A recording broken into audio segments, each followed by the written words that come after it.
दोस्तों नमस्कार। हर हर महादेव। शिव पुराण विदेश्वर संहिता। पिछले अध्याय में आपने सुना था प्रणव एवं पंचाक्षर मंत्र की महत्ता तथा ब्रह्मा विष्णु द्वारा भगवान शिव की स्तुति और उनका अंतर्ध्यान हो जाना। आज के इस अध्याय में आप सुनेंगे शिवलिंग की स्थापना, उसके लक्षण और पूजन की विधि का वर्णन और साथ ही शिव पद की प्राप्ति कराने वाला सत्कर्मों का विवेचन। ऋषियों ने पूछा, सूत जी, शिवलिंग की स्थापना कैसे करनी चाहिए, उसका लक्षण क्या है तथा उसकी पूजा कैसे करनी चाहिए, किस देश काल में करनी चाहिए और किस द्रव्य के द्वारा उसका निर्माण होना चाहिए।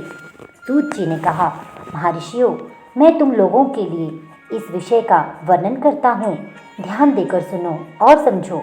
अनुकूल एवं शुभ समय में किसी पवित्र तीर्थ में, नदी आदि के तट पर अपनी रुचि के अनुसार ऐसी जगह शिवलिंग की स्थापना करनी चाहिए जहाँ नित्य पूजन हो सके। पार्थिव द्रव्य से अपनी रुचि के अनुसार कल्पोक्त लक्षणों से युक्त शिवलिंग का निर्माण करके उसकी पूजा करने से उपासक को उस पूजन का पूरा फल प्राप्त होता है। संपूर्ण शुभ लक्षणों से युक्त शिवलिंग की यदि पूजा की जाए तो वह तत्काल पूजा का फल देने वाला होता है। यदि चल प्रतिष्ठा करनी हो तो इसके लिए छोटा सा शिवलिंग अथवा विग्रह श्रेष्ठ माना जाता है, और यदि अचल प्रतिष्ठा करनी हो तो स्थूल शिवलिंग अथवा विग्रह अच्छा माना गया है। उत्तम लक्षणों से युक्त शिवलिंग की पीठ सहित स्थापना करनी चाहिए। शिवलिंग का पीठ मंडलाकार यानी कि गोल, चौकोर, त्रिकोण अथवा खाटके पाए की भांति ऊपर नीचे मोटा और बीच में पतला होना चाहिए। ऐसा लिंग पीठ महान फल देने वाला होता है। पहले मिट्टी से, प्रस्तर आदि से अथवा लोहे आदि से शिवलिंग का निर्माण करना चाहिए। जिस द्रव्य से शिवलिंग का निर्माण हो उसी से उसका पीठ भी बनाना चाहिए। यही स्थावर अचल प्रतिष्ठा वाले शिवलिंग की विशेष बात है। चल यानी कि चल प्रतिष्ठा वाले शिवलिंग भी लिंग और पीठ का एक ही उपादान होना चाहिए, किंतु बाण लिंग के लिए ये नियम नहीं है। लिंग की लंबाई निर्माणकर्ता या स्थापना करने वाले यजमान के 12 अंगुल के बराबर होनी चाहिए। ऐसे ही शिवलिंग को उत्तम कहा गया है। इससे कम लंबाई हो तो फल में कमी आ जाती है, अधिक हो तो कोई दोष की बात नहीं है। चरलिंग में भी ऐसा ही नियम है। उसकी लंबाई कम से कम कर्ता के 1 अंगुल के बराबर होनी चाहिए। उससे छोटा होने पर अल्प फल मिलता है, किंतु उससे अधिक होना दोष की बात नहीं है। यजमान को चाहिए कि वह पहले शिल्प शास्त्र के अनुसार एक विमान या देवालय बनवाए जो देवगणों की मूर्तियों से अलंकृत हो। उसका गर्भगृह बहुत ही सुंदर, सुदृढ़ और दर्पण के समान स्वच्छ हो। उसे 9 प्रकार के रत्नों से विभूषित किया गया हो। उसमें पूर्व और पश्चिम दिशा में 2 मुख्य द्वार हो जहाँ शिवलिंग की स्थापना करनी हो। उस स्थान में गर्त में नीलम, लाल, वैदूर्य, श्याम, मरकत, मोती, मूंगा, गोमेद और हीरा, इन 9 रत्नों को तथा अन्य महत्वपूर्ण द्रव्यों को वैदिक मंत्रों के साथ छोड़ें।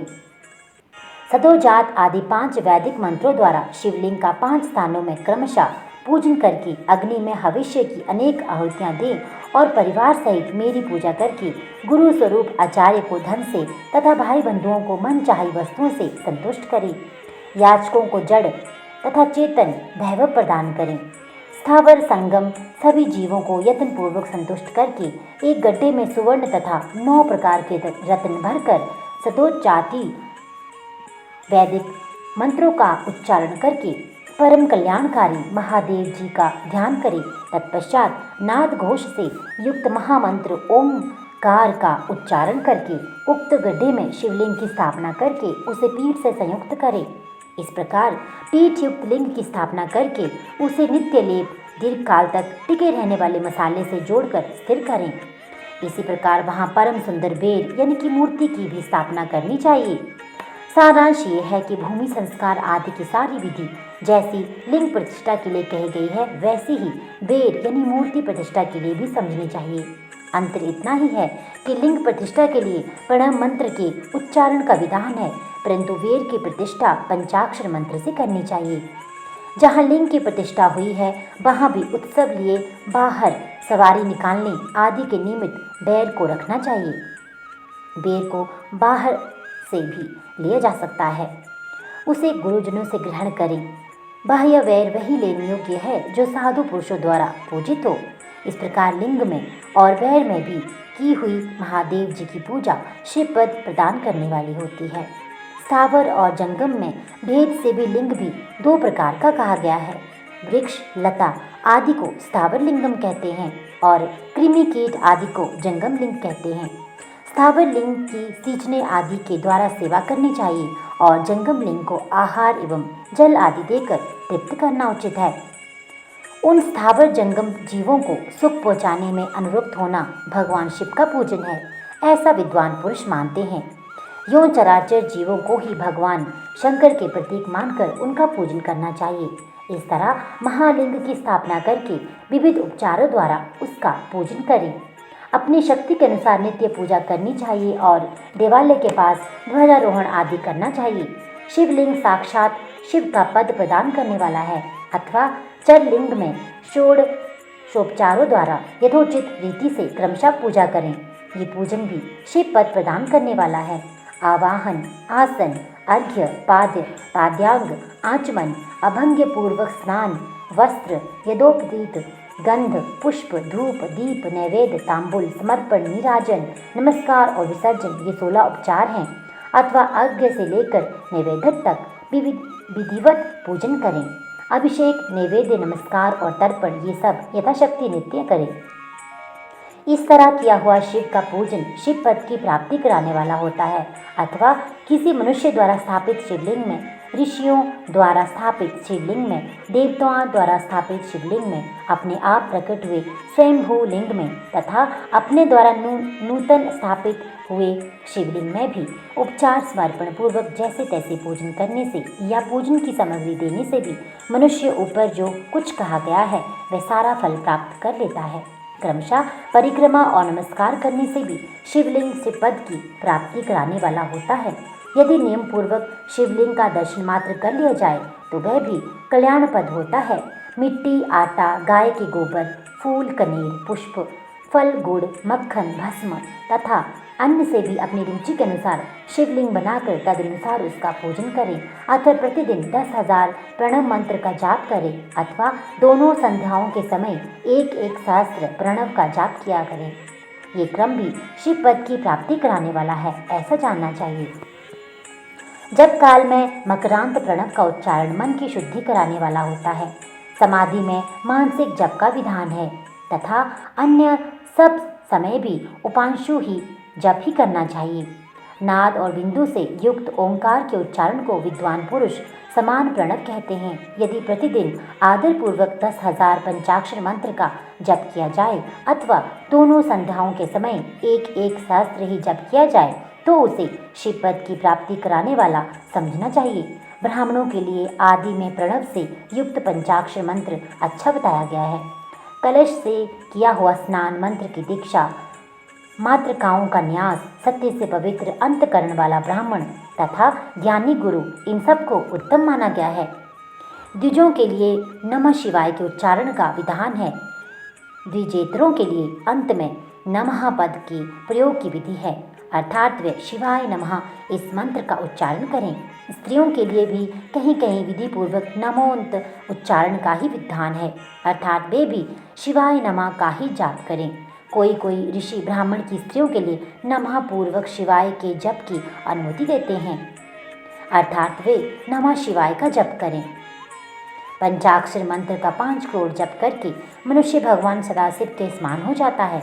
1, 2, 3 अथवा 4 करोड़ का जप करने से क्रमशः ब्रह्मा, विष्णु, रुद्र तथा महेश्वर पद प्राप्त होता है अथवा मंत्र में जितने अक्षर है उनका पृथक पृथक 1 लाख जाप करें अथवा समस्त अक्षरों का एक साथ ही जितने अक्षर हो उतने लाख जप करें। इस तरह के जप को शिव पद की प्राप्ति कराने वाला समझना चाहिए। यदि 1000 दिनों में प्रतिदिन 1 सहस्त्र जप से क्रम से पंचाक्षर मंत्र का 10 लाख जप पूरा कर लिया जाए और प्रतिदिन ब्राह्मण भोजन कराया जाए तो उस मंत्र से अभिष्ट कार्य की सिद्धि होने लगती है। ब्राह्मण को चाहिए कि वह प्रतिदिन प्रातःकाल 1008 बार गायत्री का जप करे।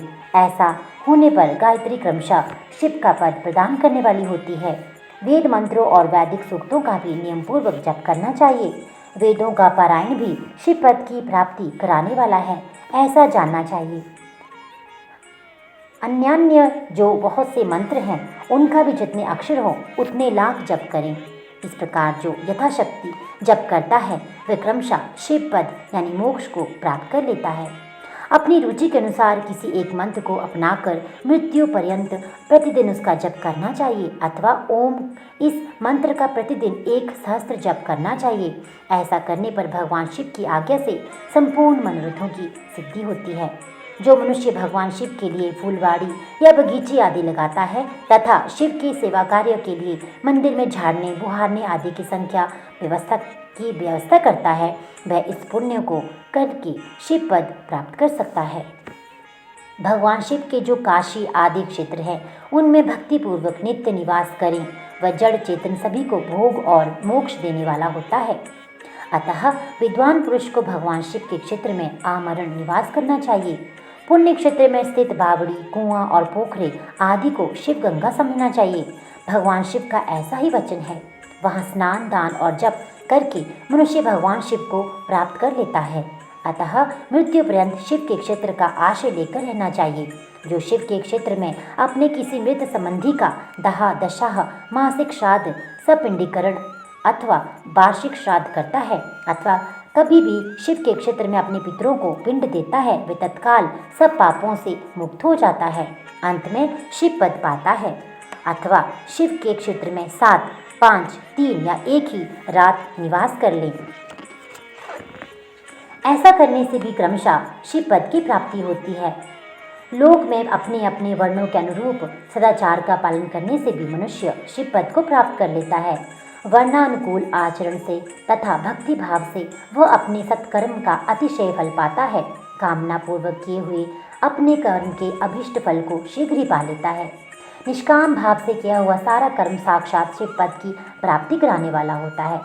दिन के 3 विभाग होते हैं, प्रातः, मध्याह्न और सायाह्न। इन तीनों में क्रमशः एक एक प्रकार के कर्म का संपादन किया जाता है। प्रातःकाल को शास्त्र विहित नित्य कर्म के अनुष्ठान का समय जानना चाहिए। मध्याह्न काल सकाम कर्म के लिए उपयोगी है तथा सायंकाल शांति कर्म के लिए उपयुक्त है, ऐसा जानना चाहिए। इसी प्रकार रात्रि भी समय का विभाजन किया गया है। रात के 4 प्रहरों में से बीच के 2 पहर हैं, उन्हें निशित काल कहा गया है। विशेषता उसी काल में की हुई भगवान शिव की पूजा अभिष्ट फल को देने वाली होती है। ऐसा जानकर कर्म करने वाला मनुष्य यथोक्त फल का भागी होता है। विशेषतः कलयुग में कर्म से ही फल की सिद्धि होती है। अपने अपने अधिकार के अनुसार ऊपर कहे गए किसी भी कर्म के द्वारा शिवाराधना करने वाला पुरुष यदि सदाचारी है और पाप से डरता है तो वह उन कर्मों का पूरा फल अवश्य प्राप्त कर लेता है। ऋषियों ने कहा, सूत जी, पुण्य क्षेत्र कौन कौन से हैं जिनका आश्रय लेकर सभी स्त्री पुरुष शिव पद प्राप्त कर लें, ये हमें संक्षेप में बताइए। तो दोस्तों, आगे के अध्याय सुनने के लिए इस चैनल के साथ बने रहिए। चैनल को लाइक, सब्सक्राइब और शेयर करना बिल्कुल ना भूलिएगा। साथ ही बेल आइकन को भी दबा दें ताकि आपको आने वाली वीडियोस की नोटिफिकेशन मिलती रहे। और अगर पिछली वीडियो से भी आप जुड़ना चाहते हैं तो पिछली वीडियो को भी सुन लीजिए। आपका दिन शुभ हो। बहुत बहुत धन्यवाद। ओम नमः शिवाय।